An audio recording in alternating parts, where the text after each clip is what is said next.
सरकार नक्सलियों को हिंसा का रास्ता छोड़ने का अवसर दे रही है। वे आगे आए और पुनर्वास योजना के तहत मुख्यधारा से जुड़कर अपने जीवन को बेहतर दिशा दें। सरकार के पुनर्वास योजना केवल एक घोषणा नहीं बल्कि प्रदेश सरकार की गारंटी है। जो भी व्यक्ति हिंसा छोड़कर समर्पण करेगा उसे सम्मानजनक जीवन, सुरक्षा और पुनर्वास का पूरा अवसर दिया जाएगा। सरकार का उद्देश्य हर उस व्यक्ति को सुरक्षित भविष्य देना है जो विकास और शांति की राह पर चलना चाहता है। ये बात मुख्यमंत्री डॉक्टर मोहन यादव ने बालाघाट पुलिस लाइन परिसर में आयोजित पुनर्वास से पुनर्जीवन कार्यक्रम में कान्हा भूरमदेव जंगल क्षेत्र में सक्रिय 10 नक्सलियों के आत्मसमर्पण करने पर कही। उल्लेखनीय है कि इन नक्सलियों पर मध्य प्रदेश, छत्तीसगढ़ एवं महाराष्ट्र सरकार द्वारा 2 करोड़ 36 लाख का इनाम रखा गया है। इन नक्सलियों ने मुख्यमंत्री डॉक्टर यादव के समक्ष अपने हथियार देकर आत्मसमर्पण किया। इसके बाद सभी नक्सलियों को मुख्यमंत्री डॉक्टर यादव ने भारतीय संविधान की प्रति देते हुए शांतिपूर्ण जीवन जीने, समाज में लौटने और संविधान के मार्ग को अपनाने की बात कही।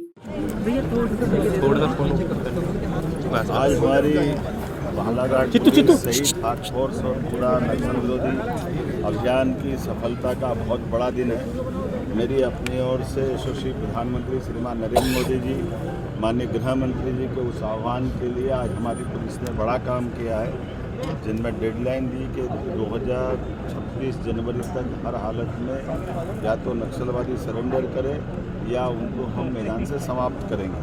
उसी अभियान में बीते दिनों 1 नवंबर को एक बड़ी नक्सल नेता सुनीता ने, जिस पर 17.5 लाख का इनाम था, सरेंडर किया था और मध्य प्रदेश के इतिहास का ये सबसे बड़ा सरेंडर आज हमारा यहाँ 10 अलग अलग सदस्यों द्वारा किया गया, जिसमें सुरेंद्र कबीर जिस पर 62 लाख का इनाम है, इसी के साथ राकेश ओडी, मनीष पिता समृद्ध, इस पे भी 62 लाख का इनाम मध्य प्रदेश, राजस्थान और महाराष्ट्र पुलिस द्वारा, तीनों राज्य की पुलिस जिनको ढूंढ रही थी। समारोह इस पे 14 लाख का इनाम, सलिता और सावित्री इस पे 14 लाख का इनाम, विक्रम इडमा इस पे 14 लाख का इनाम, लाल सिंह मरावी इस पे 14 लाख का इनाम, शिल्पा निप्पो इस पे 14 लाख का इनाम, जरीना जोगी मुसाक इस पे 14 लाख का इनाम, जयशीला उर्फ ललिता 14 लाख का इनाम, नवीन नुप्पो इस पे भी 14 लाख का, कुल जमा लगभग 2 करोड़ 36 लाख का इनाम इन विविध अलग अलग प्रकार के 10 नक्सलवादी दलम पे था। इन्होंने सब ने पुलिस की योग्य कार्रवाई के कारण से अपने आप को सरेंडर किया है। मध्य प्रदेश सरकार सारे अभी भी बचे हुए जो कुछ, यद्यपि हमारे राज्य में बहुत थोड़े से बचे हैं, मैं आपके माध्यम से भी अपील करूंगा कि आइए हम सब पुनर्वास की नीति के माध्यम से उनके जीवन की भी गारंटी लेंगे, लेकिन ये समय सीमा भी है और यशस्वी प्रधानमंत्री श्रीमान नरेंद्र मोदी जी और गृह मंत्री जी का हमारा सबका संकल्प है कि हर हालत में हमारी धरती पर नक्सलवाद का हम खात्मा करके रहेंगे।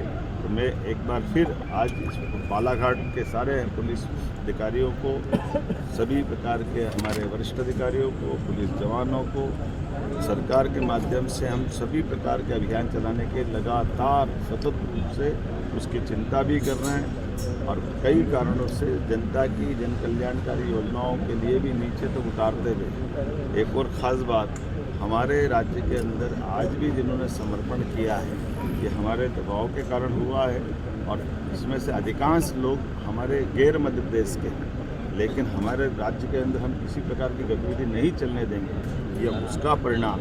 उम्मीद करते हैं अगर और भी बाहर के बच्चे होंगे तो उनसे मुक्त कराएंगे। हमारे 2 साल के चले हुए अभियानों में डिंडोरी मंडला तो पूर्णतः नक्सलवादी गतिविधि से मुक्त पाया गया।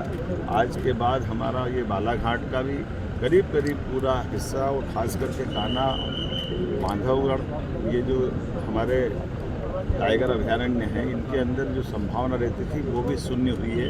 उम्मीद करेंगे कि और जल्दी अच्छे परिणाम आएंगे।